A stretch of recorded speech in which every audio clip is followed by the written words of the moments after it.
Сәлем достар, бүгінгі сабақта мен сіздерге тунистік узордың түрін көрсететін боламын.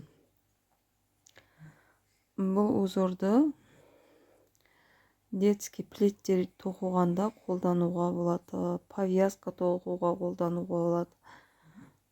Узордың қазір тоқығаннан кейін өздеріңіздің қалауларыңыз бойынша қолдануларыңызға болады. Мен жұмыстың барысын 20 петлямен көрсететін боламын. Өйткені менің крючогым кішкентай болғандықтан сол 20 петлямен көрсетемін. 20 петля іліп аламыз. Неге мен 20 петля іліп алдым. Енді жұмысымызды ары қарай бастаймыз. Ол үшін жіпті созыңқырап, крючокқа бір жіпті іліп аламыз. Екінші петлядан бастап жұмысымызды бастаймыз. Осы бір петлядан 12 жіп іліп шығаруымыз керек. Айналдырып өткізіп отырып 12 жіп іліп шығаруымыз керек. Не осылай 12 жіп іліп шығарамыз. Ары қарай крючокқа жіпті іліп аламыз да 4 петля тастап 5-ші петлядан тура жаңағыдай 12 жіп іліп шығарамыз. Жіптеріңізді бос қылып жасаңыздар, сонда қазір узорларыңыз әдемі болып шығады. 12 жіп іліп шығарамыз.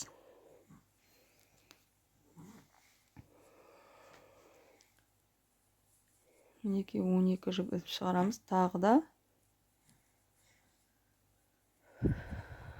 жіптеріңіздің санын санап отырып істеңіздер, сонда узорыңыздың екі жағы бірдей болып әдемі болып көрінеді. Тағы да 4 петля тастап 5-ші петлядан тура солай 12 жіп іліп шығарамыз. 12 жіп іліп шығарамыз. Узордың бірінші қатары қиындау болады. Келесі қатардан бастап узорыңыздың түрі шыққаннан кейін әдемі болып көрінеді. Мінекей 12 жіп іліп аламыз. Тағы да крючокқа бір жіпті іліп алып 4 петля тастап 5-ші петлядан тағы да тура солай 12 жіп іліп шығарамыз.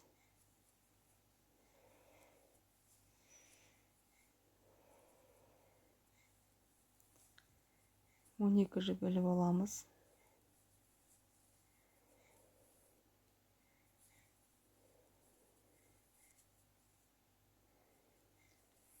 Енді ары қарай 6 жіп бөліп алып, сол жерден крючокқа жіпті іліп алып, сол 6 жіптің ортасынан шығаратын боламыз. Жібім шығып кетті.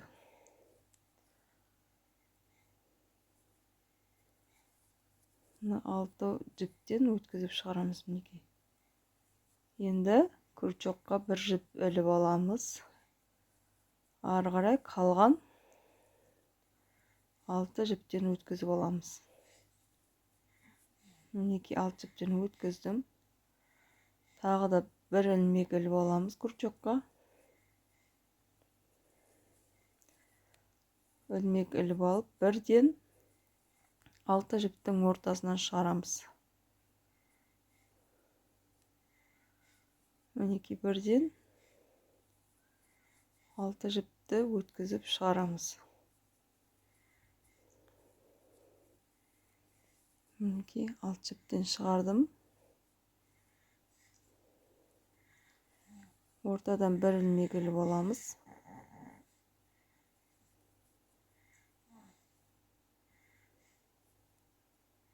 Бір ілмек іліп аламыз. Жібім шығып кетіп жатыр. Енді қалған 6 жіптен шығарамыз. Ары қарай ілмек іліп алып, бірден 6 жіптен 6 жіпті өткізіп шығарамыз.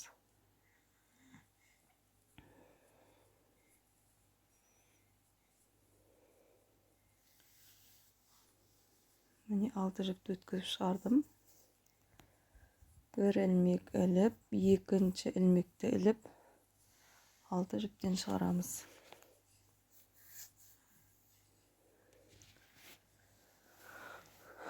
Міне тағы да 6 жіптен шығардым. Ilmek ілеміз. Қалған 6 жіптен шығарамыз. Соңында бір ilmek іліп аламыз. Сосын ортадан ilmek іліп шығарып аламыз. Мінекей жіпті созын құрап, екінші қатарымызды тура жаңағыдай 12 жіп іліп алумен бастаймыз. Ол қарап отырсаңыздар, мынау ортасынан бөлдік қой 6 жіптен. Сол 6 жіптің ортасынан шығарамыз. Енді жіпті тағы бір іліп алып, келесі 12 жіптің ортасынан аламыз. Ол жерден де тура солай 12 жіп ілдіріп шығарамыз.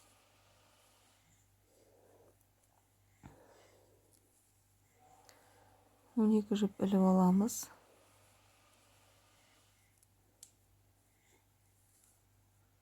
Арғай крючокқа бір рет іліп алып, келесі 12 жіптің ортасынан іліп аламыз.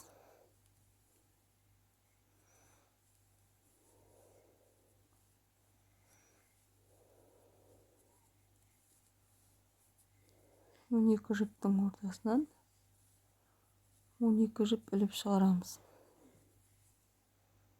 Ары қарай крючокқа бір рет жіпті іліп алып, келесі 12 жіптің ортасынан 12 жіп ілдіреміз.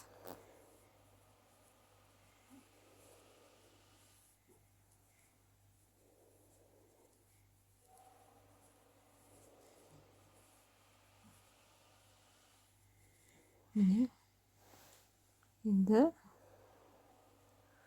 жаңағыдай 6-6 жіптен бөліп, крючогымыздан босатып аламыз жіптерді. Мінекей 6 жіптен шығардым. Бір ilmek ілдім. Енді келесі 6 жіптен шығарам.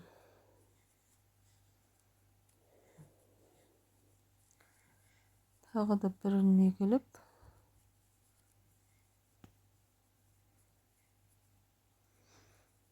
алты жіптен шығарып аламын.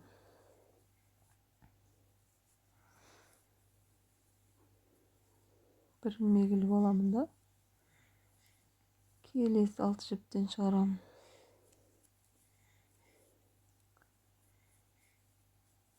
Міне тағы да 6 жіптен шығарамыз. Бір ilmek іліп аламыз да, қалған 6 жіптен шығарамыз. Ilmek ілеміз, 6 жіптен шығарамыз.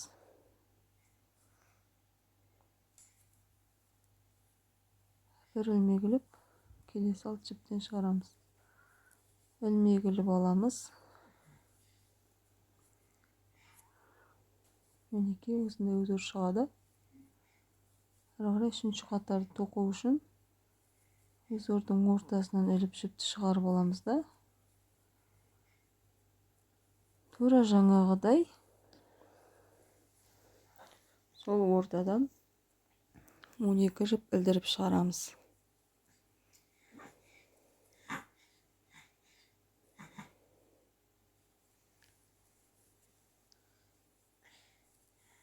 Он екі жіп ілдіріп шығарамыз.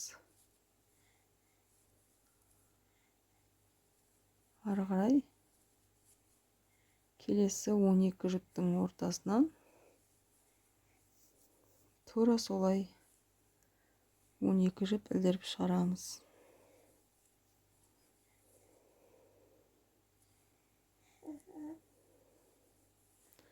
Қарап отырсаңыздар, өзірдің түрі шығып жатыр. Өзір ондай қатты қиын емес. Осындай тунистік узорлар тоқуға арналған ұзын крючоктар болады өзі. Сондай крючокпен тоқысаңыздар, үлкен көлемде тоқуға болады.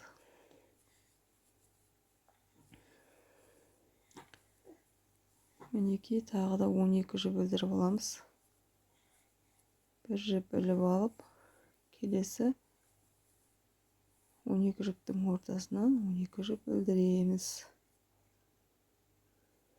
Санап отырыңыздар жіптеріңізді.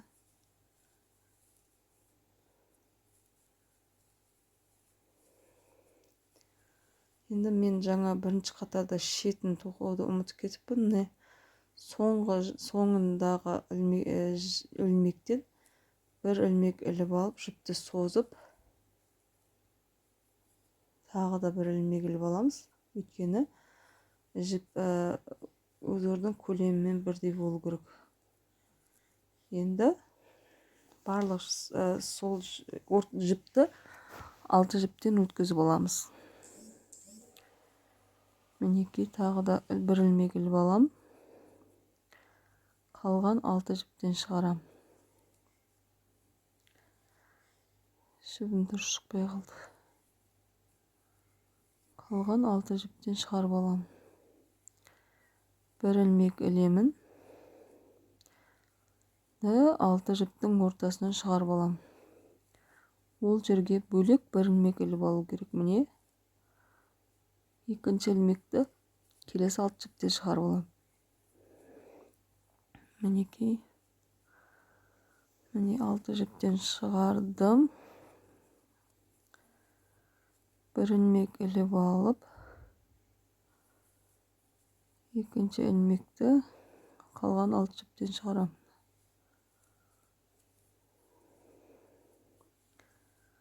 6 жіптен шығарамын. Бір ілмек іліп алып, қалған 6 жіптен шығарамын.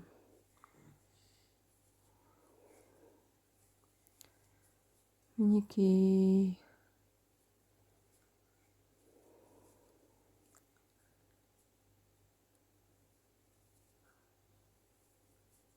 Көйчокқа жіпті іліп аламыз. Міне осындай кереметтей узор шығады. Бидайға ұқсайды, қарасаңыздар. Бидайдың өрнегіне ұқсайды.